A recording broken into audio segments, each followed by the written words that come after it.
Thank you for the love.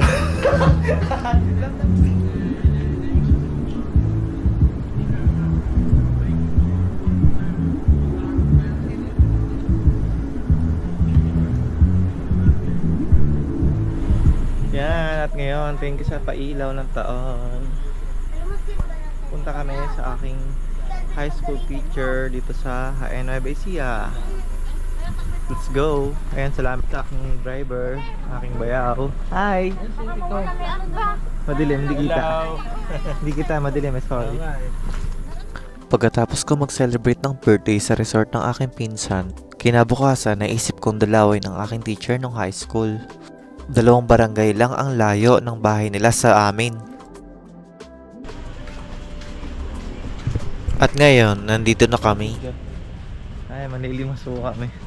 Ay, manlilimas po kami kay ma'am. Hindi ko nga pala sinabi na pupunta kami sa kanila. Kaya pagdating namin sa kanilang bahay, wala sila dito. Ilang minutes lang naman ang hinintay namin at maya maya dumating na rin sila. At speaking of Ma'am Helen, ayun na sila. Halos 10 years na rin pala kami hindi nagkikita. Ang huli namin pagkikita ay 2015 pa. Kaya abot langit ang saya naming dalawa nung sa muli naming pagkikita. Napakadaming aral ang natutunan ko sa aking guro na ito. At suting ako'y nag-iisip at ang problema, isa siya sa aking mga chinachat. Hininga ng payo. At napagsasabihan ko ng mga magagandang bagay na nangyari sa aking buhay. Higit pa sa isang mabuting guro ang turing ko sa kanya. Kahit sa kabila ng striktong style ng kanyang pagtuturo nung high school, hindi maitatanggi ang kanyang kabutihang loob sa aming mga estudyante na napapalapit sa kanya. Dahil isa siyang totoong tao, sasabihin niya sa iyo kung ano ang makakabuti sa iyo at yung mga bagay na mapapasama ka. Sa loob at labas ng paaralan, tanda-tanda ko pa ang bagay na natutunan ko sa kanya. Sabi niya sa akin dati, way back 2011, hindi lahat ng kumikinang ay ginto, na hanggang ngayon ay ginagamit ko pa rin bilang isang prinsipyo. Nga nagsimula na ang matinding tsikahan, kamustahan, at sari-saring tawanan. Mga bagay na nangyari sa aming kanya-kanyang pamumuhay, walang nagbago. Ganon pa rin ang turing namin sa isa't isa. Napakasaya ko sa muli naming pagkikita. Parang kahapon lang ang lahat. Mabilis lang ang panahon. Kaya sulitin natin ang bawat pagkakataon. I-enjoy natin ang mga oras kasama ang ating mahal sa buhay. Pati na rin sa mga taong mubog ng ating pamumuhay. Mga taong tumulong kung paano tayo napunta, kung nasaan tayo ngayon. Mga taong nagbigay sa atin ng makakabuluhang leksyon na magagamit natin sa pagdating ng panahon.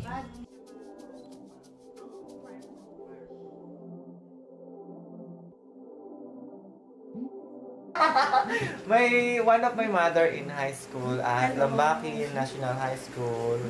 Hello po. Thank you for the thank you for the love.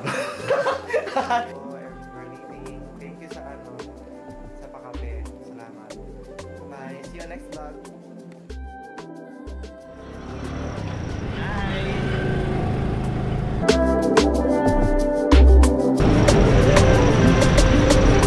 Kinabukasan, birthday naman ng aking tiyuhin. Sa ikatlong araw ng aking bakasyon dito sa Pinas, naisipan ko namang dalawin ang aking mga kamag-anak. Lalong-lalo na yung mga taong sumuporta at tumulong sa akin makapag-abroad lang. At ito, nandito na kami. 5 taon na rin ang nakalipas.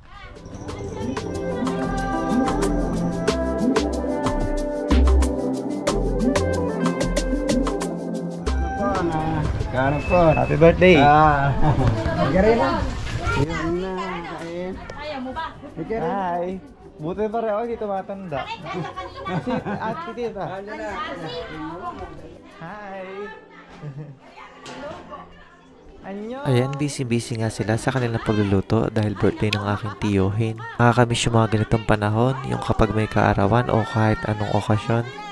Nagtutulong-tulungan ang magkakapitbahay para makapagluto ng masarap na pagkain. Biglang ang umingay nung ako'y dumating na. Masaya sila lahat nung ako'y muli nilang makita. Nakabalik ng Pilipinas na maayos ang kalagayan. Ang sarap sa pakiramdam na may mga taong nakakamiss sa'yo. concerned kung ano kalagayan mo habang katrabaho ka sa abroad. At yung mga pangarap na natutupad simula na magtrabaho kami sa malayong lugar. Ang sarap na kausap ng mga taong ganito, mga taong masasaya sa mga nakakamta natin sa ating buhay. Mga pangarap na akala natin ay hanggang pangarap na lang, pero unti-unti nating naaabot. Day ng aming tito. Ay, Ayan po. Ayan po yung my birthday. Say hi. Hindi sa pag inalay. Ayan o, ganda o. Si Ivy may direct. Ay, sorry. Ganda. Ay, pag inanay. Bakit? Hilag yun. Ako na. Hindi mo na kayo kasi Abner. Sumunod na siya yung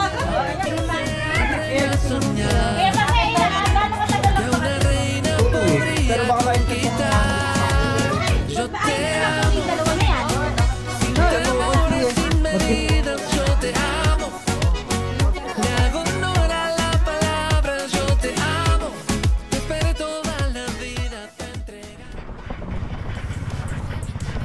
Maya-maya ay pumunta na kami sa aming next spot.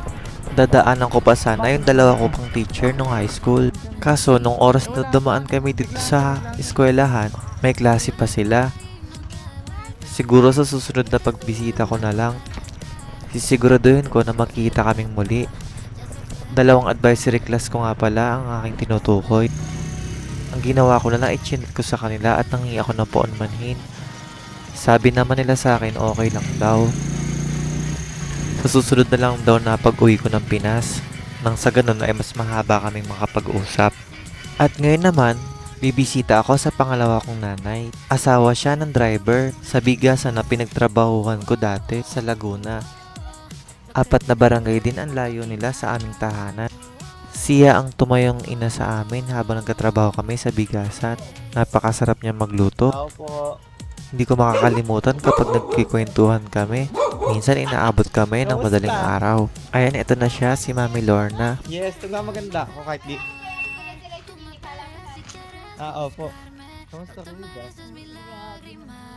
ba? Ito naman Gaya ng iba kong kamag-anak at mga kaibigan, ilang taon din kami hindi nagkita. Kaya kulang din ang isang araw para makapagtsikahan kami. Sa tagal ng taon na lumipas, tiyak marami nang nagbago at nangyari. Ngunit kahit lumipas ang araw at panahon, ang aming samahan ay hindi nagbago. Kanina ba galing yung aso yung dati pa? Yung dati pa ho? Yung dati pang aso? Sino ko nag-aaral? Eh, pumasok, alam mo naman. Kamusta yung pag-aaral yun? Nang yun. Si Nicole? Wala siya yung grade 12. Ito ba yung ate?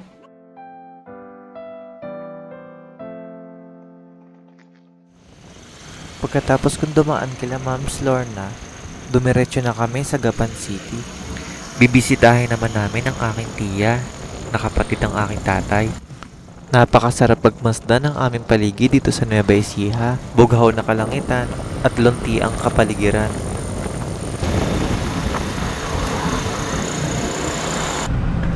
Kaya nakatulog ng aking ina. Ngayon naman mag-withdraw muna ako at maya-maya kakain muna kami.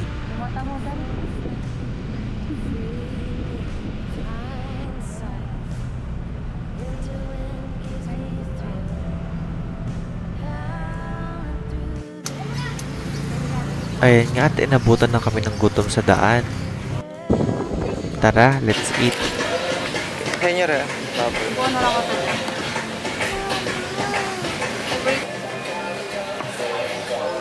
Iba pa rin talaga ang lutong Pinoy. Napakasarap. Sobrang namiss ko ang pagkaing Pinoy. Lalo na ang itong sausawan.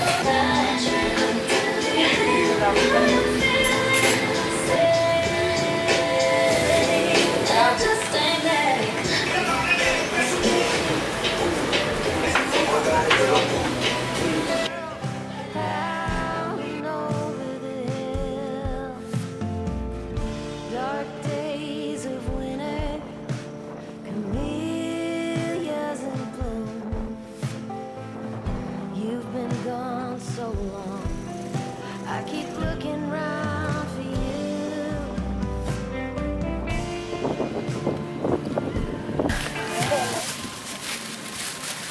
Kami biglang tumawag yung ano.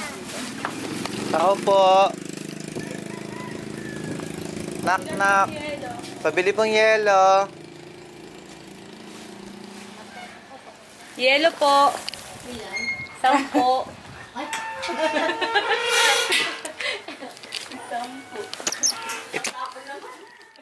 At ayan nga, nandito na kami sa butihin kong tita. Naalala ko dati nung nag-aaral pa ako ng high school.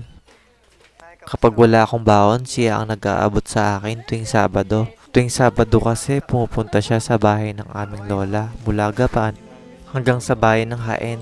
Lagi siyang may pasalubong, lalo na sa kanyang mga apo, sa aking mga kapatid. Siya nga pala, isa rin sa mga anak niya ang tumulong sa akin nung nag-a-apply ako papuntang Korea.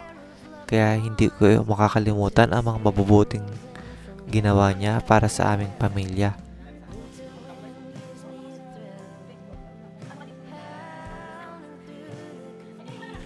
Sayang nga hindi kami nagkita ng aking mahal na pinsan na si Ate Sally.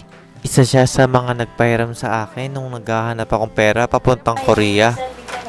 Kaya napakasaya ko dahil meron akong mga kamag-anak kagaya nila na kailanman ay hindi nagdamot upang makatulong sa kapwa nila.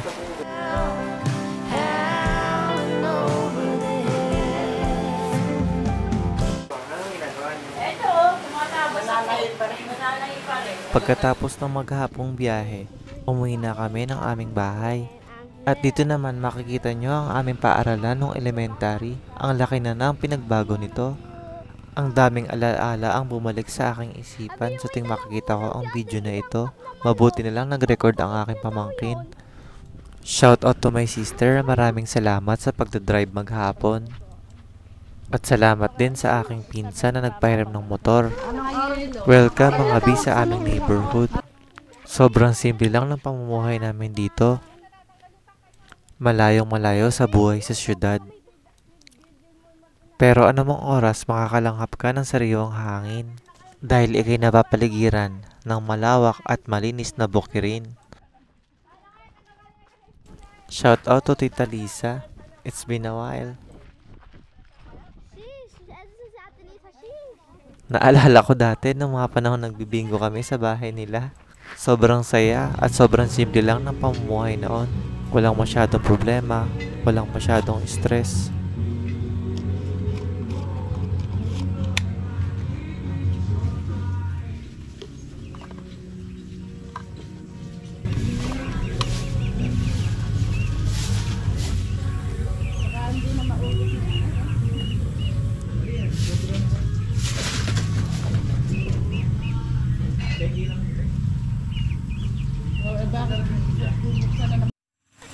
Kinabukasan, oras na ng paglisan. Ang ibig sabihin, pupunta na ako na Maynila para bisitahin naman ang mga kaibigan at kamag-anak ko sa Laguna at Muntinlupa. Salamat din sa isa kong sister, siya nga pala ang maghahatid sa amin, sa akin sa bus station. Buti pa din may Jollibee na, ba't saan wala?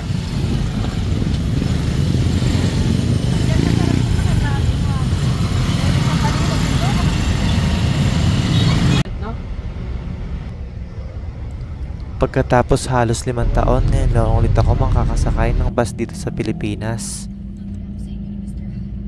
At biyahe ng mag-isa, nagpapaalala sa akin nung mga panahon nag-a-apply ako papuntang Korea. Biyahe dito, biyahe doon. Walang katapusang pagpapasa ng requirements. Pabalik-balik kami sa POEA or sa DMW na ngayon. Ayan, may Maynila na. Nandito na ako sa monumento sa Caloocan. Ang sarap pakinggan ng mga ugong na masasakyan. Namiss ko rin ang ganitong buhay. Dati kasi nag-tricycle driver ang aking itay. Tumira din kami ng ilang taon sa Tondo at namuhay nang hindi nalalayo sa nakararami. Walang pinagbago ang Maynila. Busy, maingay, hinahabol ang oras, panahon, at pagkakataon para may ibang tustos sa araw-araw na hamon ng buhay. My first time riding an LRT after 5 years.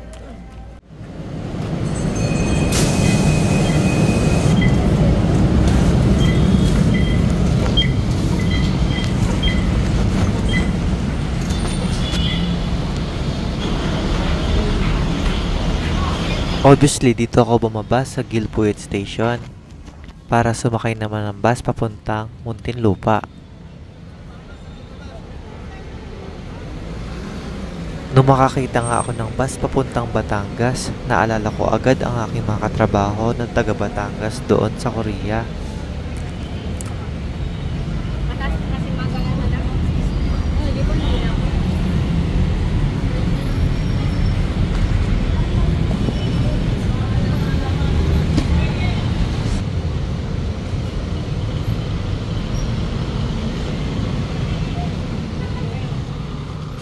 At nagutom na nga ang kuya nyo, kaya tara kain muna tayo dito sa McDo bago tayo sumakay ng bus papuntang Muntinlupa.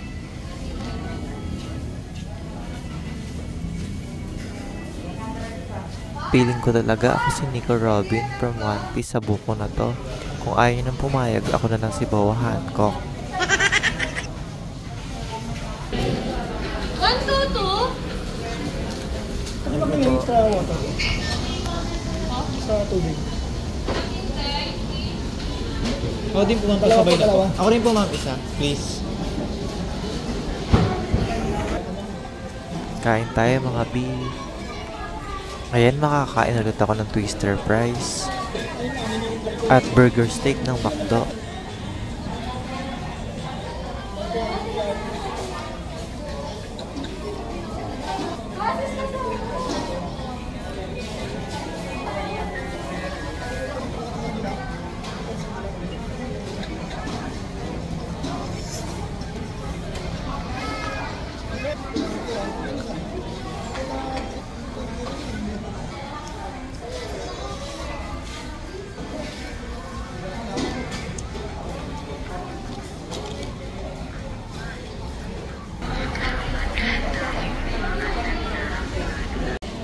Thank you God for this day.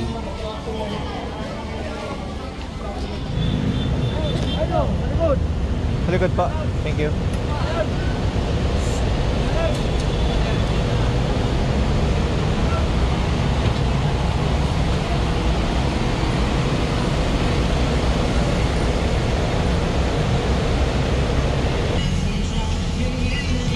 Bravo sito! Lalaki ang kayang magloko.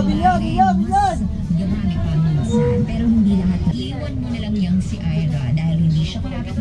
Nakakatuwang isipin pag nakikinig ako ng radyo. Naalala ko nung nagkatrabaho ko sa Pampanga. Kapag gabi, pag hindi kami makatulog, nakikinig kami ng mga horror story or love story din. Nakakamiss yung mga ganong panahon.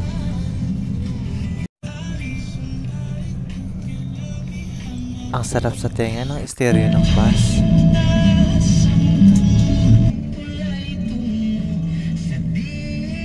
Hello, welcome to Muntinlupa. Siya nga pala, pag nadaan kayo dito sa Muntinlupa, huwag nyo kakalimutang itry ang taiyaki dito. Japanese ang vendor dito. Dahil akit ako ng bundok, bumili nga pala ako ng 3 pirasong t-shirt na babaonin ko para sa aming hiking. Sana panoorin nyo rin ang video na yon. Susunod ko yung i-upload pagkatapos ito. At eto, naglalakad na ako patungo sa bahay ng isa ko pang tita.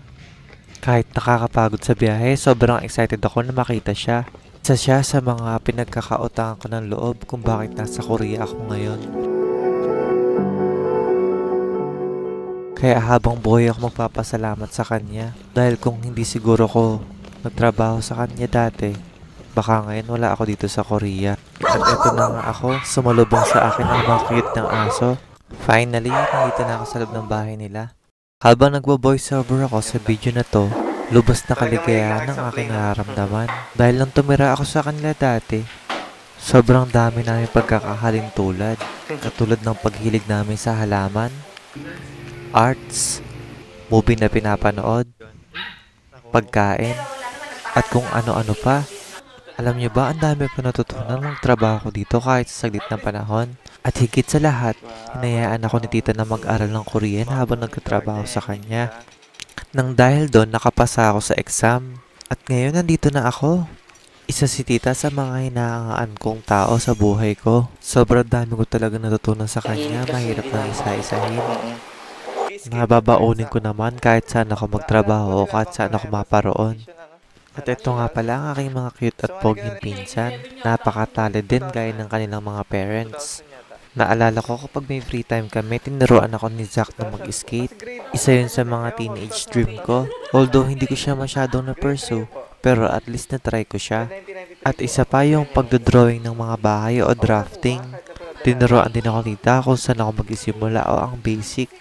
Kaya nakakatuwa sa maikling panahon. Ang dami kong baon. Ang dami naging lesson. Kaya hanggat may pagkakataon, lagi ko silang bibisitahin. Sarap makipagkwentuhan kay tita. Laging good vibes lang. At mga pangarap ang napag-uusapan namin. Marami din akong payo na natatanggap sa kanya.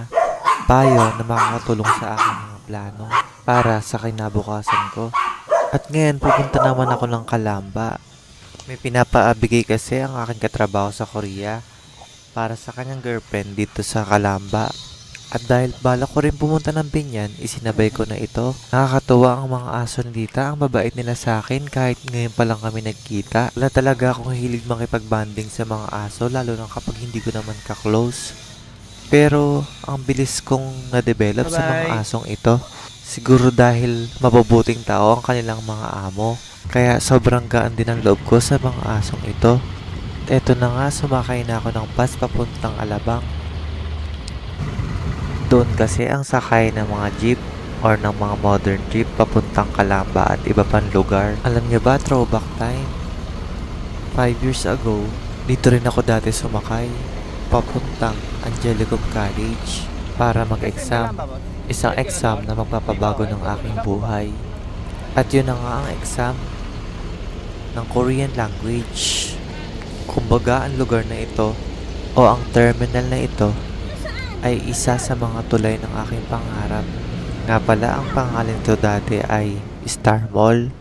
Pero sa kasawiang palad, nasunog ito kamakailan lamang. Kaya ngayon, na-renovate na at naging all day. Sari-saring mga pangarap, sari-saring mga sasakyan ang tumadaan dito. Araw-araw, gabi-gabi. Pagkatapos ko magbayad, sumakay na ako ng modern jeep. Isa ito sa mga pagbabagong naranasan ko after 5 years ng pagbabalik ko dito sa Pilipinas. All Home pala ang bago niyang pangalan. Formerly Star Mall Alabang. Kung hindi ako nagkakamali, nandito na ako sa SLEX. Ayan, nadaanan namin ang Liip or Laguna International Industrial Park. Dati nagtatrabaho ako sa bigasan, diyan kami nagdi-deliver ng bigas. At eto na nga, nandito na tayo sa SM Calamba. Parang natatandaan ko, nagkamali ako ng binabaan, kaya ay naglakad-lakad pa ako.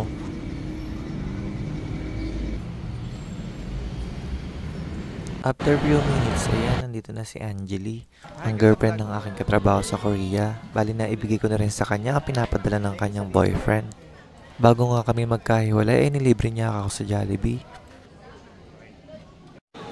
After we say goodbye to each other, dumaan muna ako dito sa tech shop dito sa Cyberzone para bumili ng memory card sa pagbablog ko paakyat ng bundok. One thing na na-realize ko dito sa Pinas, sobrang mahal ng mga bilihin. Kapag nagamit po na ang 1,000, hindi na aabot ito ng 24 hours, ubos na agad. Halos lahat nagmahal na, ako na lang hindi minamahal. Ayun nga, hinahanap ko na ang sakayan papuntang Binyan. Next spot ko para dalawin ang aking mga mahal na amo dati. Laguna, sakayan. Gaya ng ibang mga tao na nabanggit ko dito sa video na ito, isa rin sila sa mga tumulong sa akin kapag apply at makalipad patungo sa Korea. Kaya ako'y sabik na makita sila at muling mapasalamatan dahil naging instrumento din sila upang makamtan ko ang aking mga pangarap. Binyan. Ang Binyan.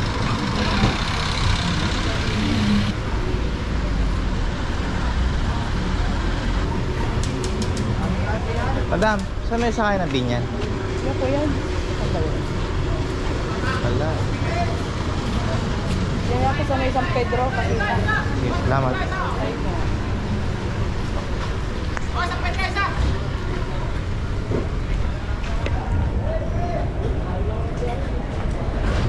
Boss, tatang kayo yung AGCP binyan? NDCP din niya. Oo. Sa tapat. May San Antonio, sabi Napocor. Pure gold. Ano boss, Napocor? 55 lang boss. 55. Plus 6 ba ito? O National Road? Ma'am, dito na kayo ma'am. Puno na.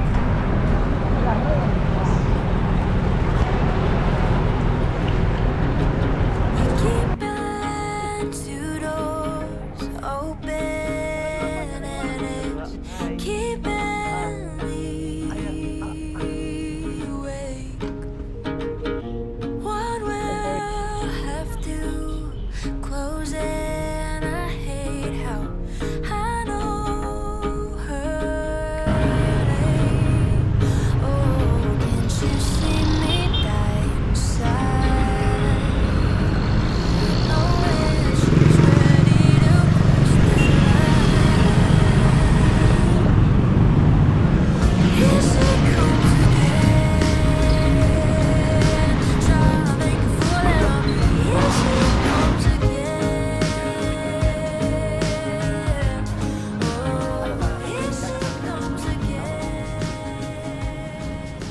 At ngayon, nandito na ako sa Binyan.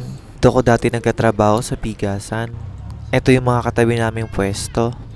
At naging kaibigan na rin namin. Nakakalungkot lang na wala na dito ang dati naming bigasan. Ito nga pala ang aking mga kaibigan dati. Langking gulat nila nung dumating na ako. Ilang taon na rin ang nakalipas. Naalala ko si Kuya Hernie ang nagtitinda ng patuka. Sabi niya kapag nag-abroad daw ako, mag-aral daw ako ng mga skills dito sa Korea. Hindi ko makakalimutan yun. At isa pa, kapag ako'y may problema, siya ang aking nakakausap. At nahihingin ko ng payo. At ngayon, nandito naman kami sa isa pa naming kaibigan, sila Aling Dory at Ate Mel. Masaya sila na nakabalik na ako. Ang sarap sa pakiramdam kahit na ang ilang taong kaming hindi nagkita. Ganun pa rin ang turingan namin sa isa't isa. Parang kahapon lang ang lahat.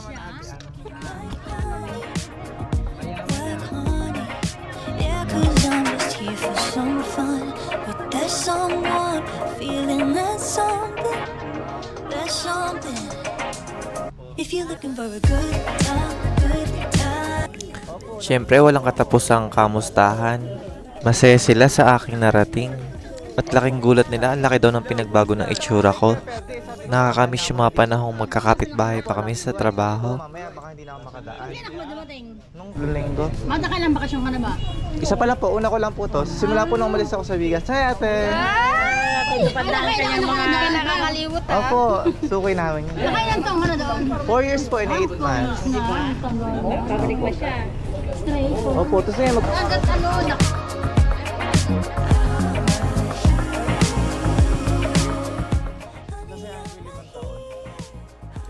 Makalipas ang 5 taon, ang dami na pala nangyari sa lugar na ito.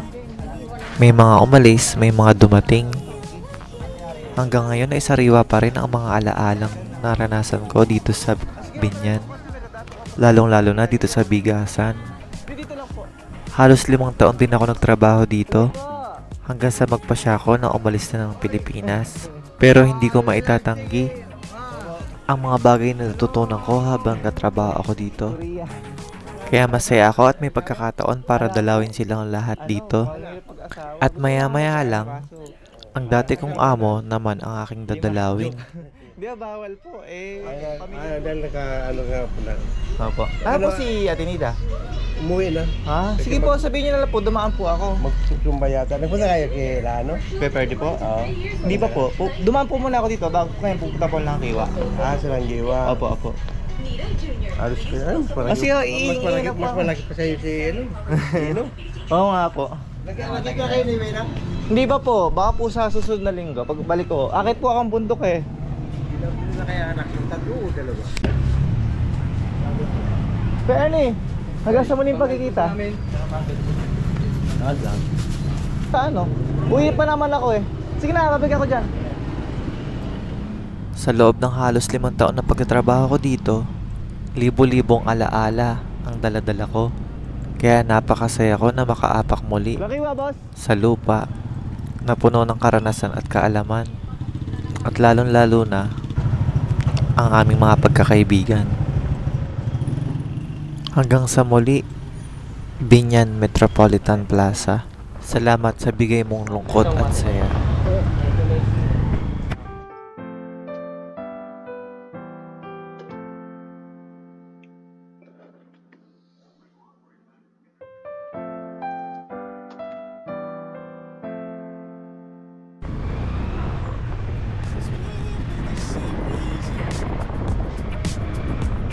Yeah, I just wanna be in the sun, till love drums sticking like honey, like honey. Yeah, 'cause I'm just here for some fun with that someone, feeling that something, that something. If you're looking for a good time, honey, I'm right here. I'm right here. If you're looking for the good life. Ngayon naman papunta ako sa dati kong amo, sa bigasan kung saan ako ay nagkatrabaho. Grabe, ang laki na ng pinagbago ng daanan na ito. Marami na nagpatayo ng establishmento. Lalo na ring dumadami ang mga taong nakatira dito.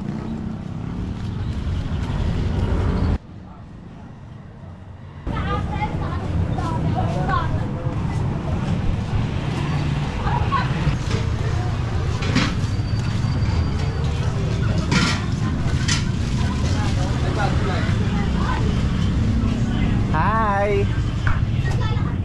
Sa wakas, nandito na ako sa bigasan kung saan ako dati nagtrabaho. Sayang wala si kuya, yung isa ko pang amo. Napakadaming bagay ang tinuro niya sa akin habang katrabaho ko sa kanila. Silang mag-asawa yung naging teacher ko habang katrabaho ko sa bigasan. Mga aral na dapat isabuhay, mga paraan upang umahon sa kahirapan at maging wais sa bawat desisyon. Para sa akin, naging mabuti silang inspirasyon. At kung mapapakinggan nyo lang ang estero ng kanilang buhay kung saan sila nagsimula at yung mga bagay na pinagdaanan nila bago sila makarating kung nasan sila ngayon. Mga pagsubok na hinarap nila. Kaya ako'y namamangha. Sa bawat oras na ito'y aking maaalala. Parang kailan lang yung gumigising kami ng madaling araw para magbukas ng bigasan. Parang kailan lang yung nagtatakal kami ng bigas, patuka ng manok, mantika at kung ano-ano pa. Kahit mahaba ang oras ng trabaho, nasanay kami sa ganitong sistema. Dito kami kumukuha ng pangkain sa araw-araw. Nakakaisalamuha sa iba't ibang klase ng tao, mga ordinaryong tao, kagaya mo, kagaya ko. Kaya ngayon sa mga oras na ito, sinubukan ko ulit magtakal ng bigas. Na-miss ko rin yung ganitong trabaho. Pero sana sa next time na magkatakal ako ng bigas, sana sarili ko na mabigasan ang ima-manage ko. Alam nyo ba, dati nagpaalam ako sa boss ko na mag-a-abroad na ako. Pero yung isa kong amo parang nalungkot siya kasi iiwanan ko na sila. Long story short, pumayag na rin siya na mag-abroad ako. At dahil doon, tuwing magpapasa ako ng requirements sa POEA o sa mga medical center, pinapayagan nila akong mag-off sa trabaho. Nakakatuwa kasi buo pa rin ang sweldo ko kahit pinapayagan nila akong lumabas. At syempre, habang nag-a-apply ako, kailangan ko ng pera. Wala akong pera na nakatabi para sa pag-apply ko. Ang magandang balita, pinahiram ako ng amo ko. Malaking pera din ang pinahiram nila sa akin. Nakakatuwa kasi kahit naalis ako sa kanila at ako'y magpapaalam na, nandyan pa rin sila sa likod ko upang sumuporta. At isa pa, bago ko umalis ng bigasan, binigyan pa nila ako ng bonus. Hindi ko mapagkakaila ang kabutihan ginawa nila sa akin. Kaya habang buhay kong tatanawin na utang na loob ang tinulong nila sa akin.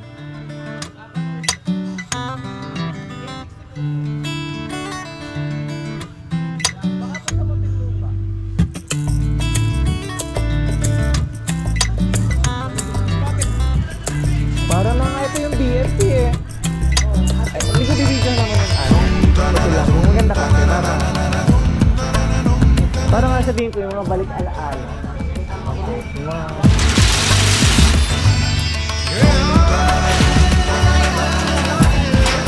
Opo, kaya nga po gusto ko rin eh.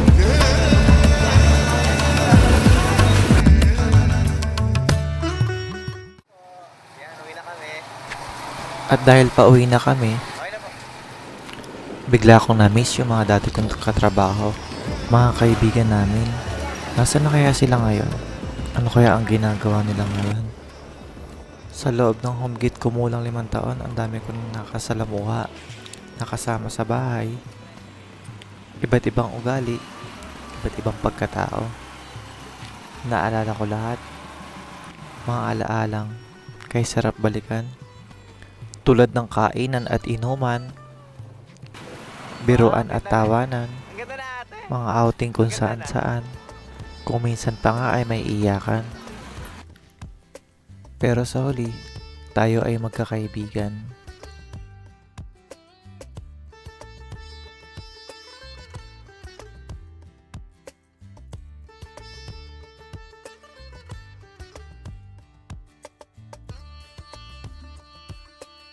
Sa mga oras naman na ito, medyo heart to heart ang pinag-uusapan. Natutuwa ako na may natutunan naman ako sa kanya. Mga payo at gabay para sa mas maayos na pamumuhay.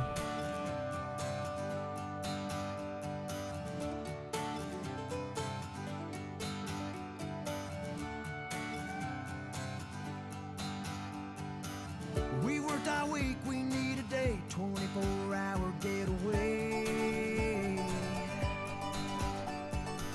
Let's take it slow, fill up our tank, try to forget yesterday.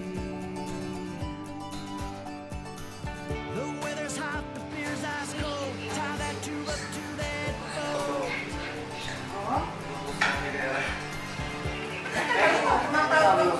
Find some water, jump on in.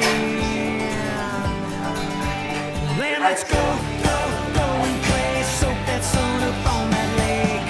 Feeling good on a Sunday, Monday. Let's go, go get carried away. At ngayon makakabanding ko naman ang anak ng amo ko. Sabi ko may dala akong drone. At hindi pa ako masyado marunong, sabi ko mag-aral kami mag-drone dun sa park. Kaya maya-maya pagkakain, umalis na kami ng bahay. Wes! Ito tayong phase 5. Mag-drone ka na yung mag-drone. Sobrang saya ko kasi nakasakay ulit ako ng NMAX after 5 years. At nakakatuwa, anak pa ni Big Boss yung driver. Dati ang litlit pa ni Chino, ngayon ang mas malaki pa siya sa akin. At nakakatuwa sa murang edad, parang mature na ang kanyang pag-iisip. Alam niya na ang takbo ng buhay. Kaya nakakatuwa habang nagkukwentuhan kami. Kasi kagaya niya mag-isip ang kanyang mga magulang. Kaya parang kausap ko na rin ang isa ko pang amo. Ayun yung gagawin natin. Dito na lang. Run na lang. Although hindi pa ako marunong masyado. Kung October 14 lang ako nag-aral. Dapat lang! Kasi may asa, no? Content creator. Hindi content creator ka. Kaso dami kong palaban. Oo. Entertainment ka. Wala, meron pa rin good post. Good morning yan. Morning kuya, drone lang kami. Diyan, di na kami lalabas, di na kami sasaan.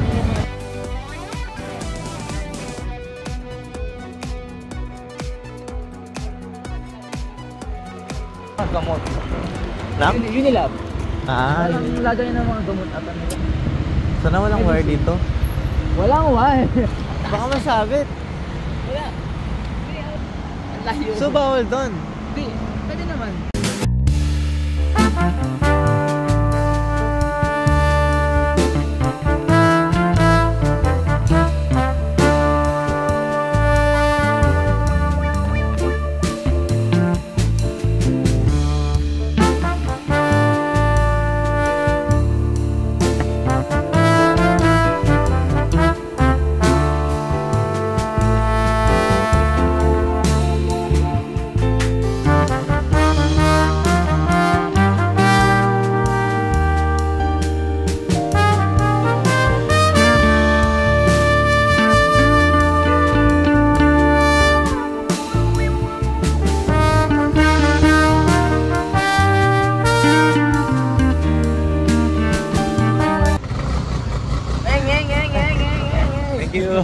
Pikachu na.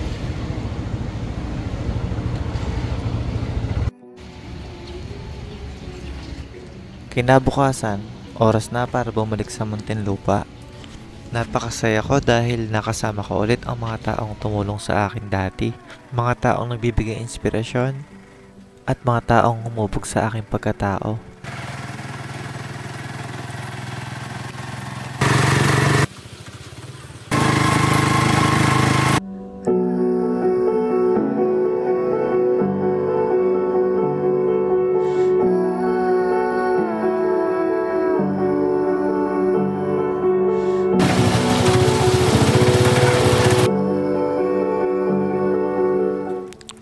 Paalam na lungsod ng Binyan. Salamat at madami ulit akong natutunan. Hanggang sa muli natin pagkikita. Paalam.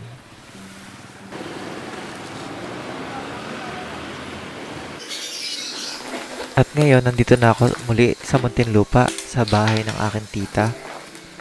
Ngayon naman, inaasikaso ko na ang mga gagamitin ko sa pag-akit namin sa bundok kinabukasan.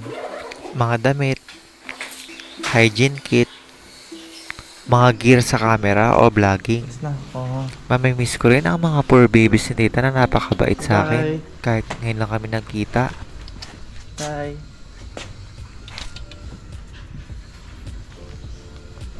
Bye-bye. Salamat po tita sa pagpapatuloy sa akin. Salamat Muntinlupa. Hanggang sa uulitin.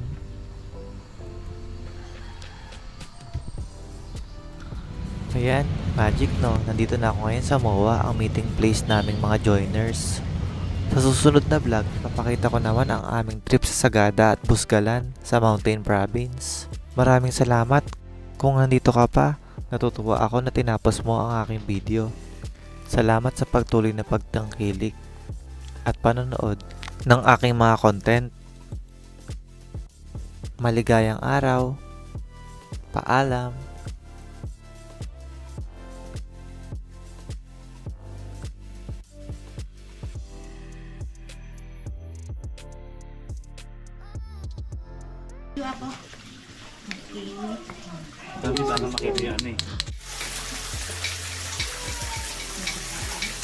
We're just exploring, Emma. Hi guys. Video.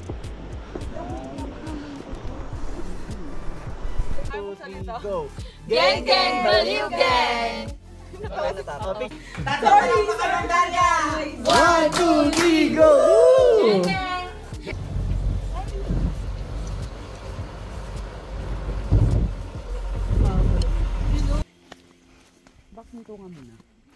Sure. Ganda.